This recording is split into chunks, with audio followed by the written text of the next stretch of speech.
Violência contra a mulher é todo ato de humilhação ou agressão física e psicológica.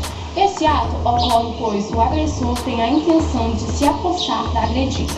Temos vários tipos de violência contra a mulher, como a lesão corporal, que é toda a agressão física, como socos, pontapés, bofetões, e também temos a agressão carnal, ou mesmo estupro, que é todo o ato de constrangimento contra o sexo oposto. Você já imaginou quantas mulheres podem estar sofrendo neste momento? No Brasil, são muitas, mas precisamente na Bahia, são 10 por dia, ou seja, 3.650 mulheres por ano. Esse número é muito.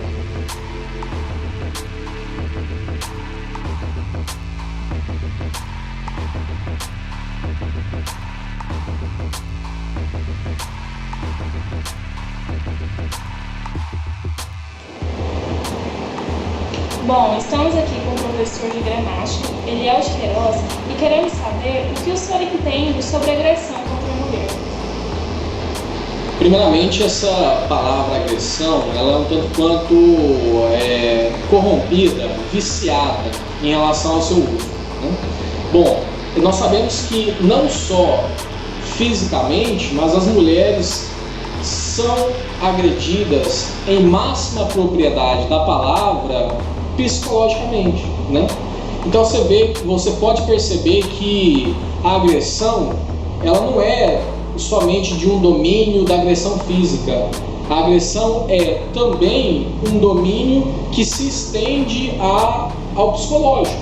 Então, quando você vê uma mulher que sofre de agressões psicológicas, você vê na face daquela mulher o mesmo estereótipo de uma mulher agredida, porque ela foi corrompida, ela foi invadida, né, não por tapas, não por socos ou por murros, mas por palavras que ofenderam sem hipocrisia, tão quanto um murro ou tão quanto uma agressão de maior proporção. Qual o olhar desse objeto na história da humanidade? Bom, se relativizou demais essa discussão em relação à figura da mulher ao longo da história da humanidade.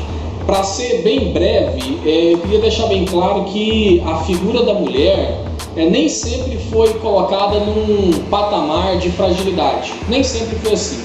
Essa construção de que a mulher é um sexo frágil ou de que a mulher é uma figura de fragilidade, de delicadeza, ela é construída dentro de um discurso um tanto quanto mais moderno. Se você for retomar a antiguidade clássica, você vê que a figura da mulher nesse contexto não era tão próxima da figura que nós conhecemos hoje, né? É lógico que no período da Idade Média você tem uma configuração em relação ao uso desse termo, né, em relação a essa figura da mulher, né, que é um tanto quanto problemática. Você tem uma colocação que é difícil de você analisar essa configuração. Então, em determinados contextos de história média, você vê a colocação da figura da mulher em um patamar, em um mesmo contexto temporal, a colocação da figura da mulher a partir de um outro olhar, a partir de um outro aspecto. Mas é interessante lembrarmos que, de uma forma ou de outra, existe uma discussão biológica, existe uma discussão de raças, uma discussão de gênero. Então, no final das contas, é uma mentira falar que as mulheres não são mais frágeis do que os homens, mas é apenas do ponto de vista físico, certo? Bom, e se eu vou generalizar o que é mulher apenas a partir do aspecto físico, eu desconsidero tantas outras propriedades que as mulheres têm. Bom, as mulheres podem ser sim menos fortes, né, mais frágeis do que os homens? Pode, mas isso é um aspecto de análise do que seja a figura da mulher, do que seja a figura do homem, tanto na discussão de gênero quanto na discussão de raça. Segundo sua opinião, qual é o perfil desse agressor? Discutimos há pouco que o perfil desse agressor é um perfil de animalidade. Então, a pessoa que se coloca na condição de agressor, ele está em um estado de consciência quase que animal. Se é que eu posso dizer que ele está em um estado de consciência, né? Porque, para mim, a figura do agressor, quem é o cara que agride, né? É um ser dotado de uma extrema animalidade, ou seja, dentro da situação na qual ele se propõe a agir sobre, que é a agressão, né, ele se coloca num nível de imbecilidade que, dentro do seu discurso, justifica-se aquela agressão sobre uma prática de domínio, né? Então, se ele acha que para eu ter poder e ter domínio, eu preciso desqualificar o outro, eu preciso menosprezar o outro, eu preciso agredir o outro, né? Então, e ele vê nessa agressão contra a mulher uma tentativa de se colocar, de se sobrepor em relação a essa figura, né, desse ser humano, da mulher. Mas toda tentativa de crescer sobre o outro ser humano, né, é em vão. Porque a consequência dessa tentativa de crescer em outro, né, assim, crescer em cima do discurso ou da figura, né, ou da pessoa, de um ser humano, de um outro ser humano, é em vão. Porque no final das contas, tentar dominar um outro ser humano é apresentar a sua máxima fragilidade de dominar a si mesmo, né? A Lei Maria da Penha contribuiu ou não para diminuir os índices de violência contra as mulheres? Olha, a Lei Maria da Penha foi significativa.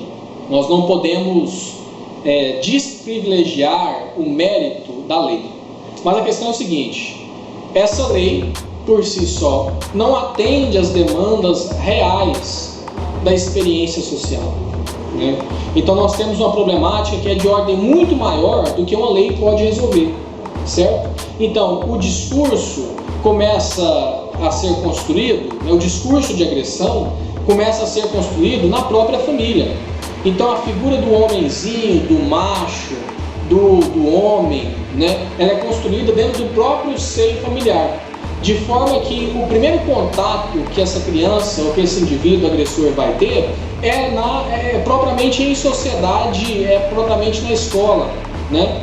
E do ponto de vista institucional, quando esse ser humano agressor entra para o papel ou assume o papel de pai de família, né, como marido, né, a tendência é de reproduzir aquilo que já está construído, né, dentro do discurso de criação do que é ser agressor. Bom, retomando o que a gente estava discutindo, a Lei Maria da Penha não resolve, ameniza. E a gente tem que ser consciente ao máximo, nós temos que ser conscientes ao máximo, de forma que essa lei não seja um simples ato, né, administrativo que tampe a nossa visão política e que faça a gente entender que pronto, está resolvido o problema. A questão é muito mais abrangente do que isso, né?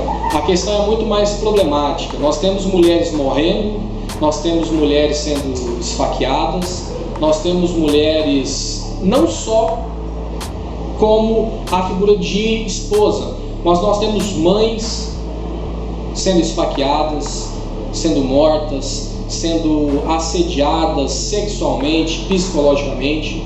Nós temos parentes distantes, que às vezes nós não temos nem tanto acesso a esses parentes que estão sofrendo calado na mão de agressores. Nós temos a violência contra a mulher que está na rua, né? Então nós temos inúmeras discussões que envolvem, né, o que é ser agredido, o que é agressão e o que é, né, propriamente a problemática em si, que são as demandas de solução desse problema. Muito obrigada. Obrigado, Carlos.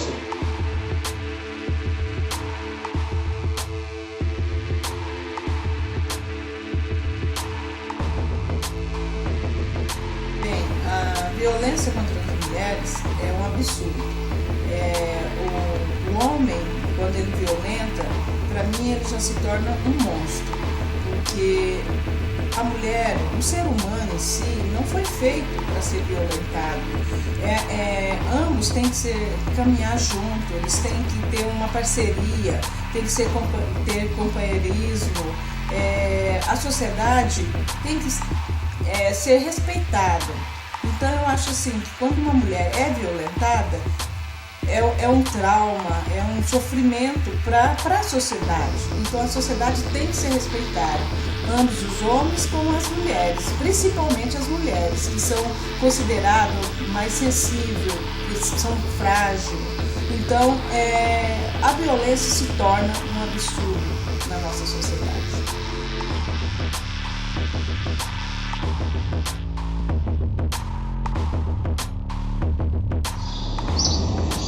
Hoje existem vários segmentos institucionais que trabalham a violência contra a mulher. Nós chegamos a um nível de discussão de conceitos que diz respeito à violência da mulher. É preciso que as pessoas façam as partes de ambos os lados, pensando nos direitos e nos deveres delas. E assim, a gente tem um processo de discussão para que acabe de fato com essa violência, que não é só físico, mas também verbal e musical, que defama a imagem da mulher. Infelizmente, a Lei Maria da Penha, criada em 2006, não reduziu a morte de mulheres por violência. É o que diz o Instituto de Pesquisa Aplicada.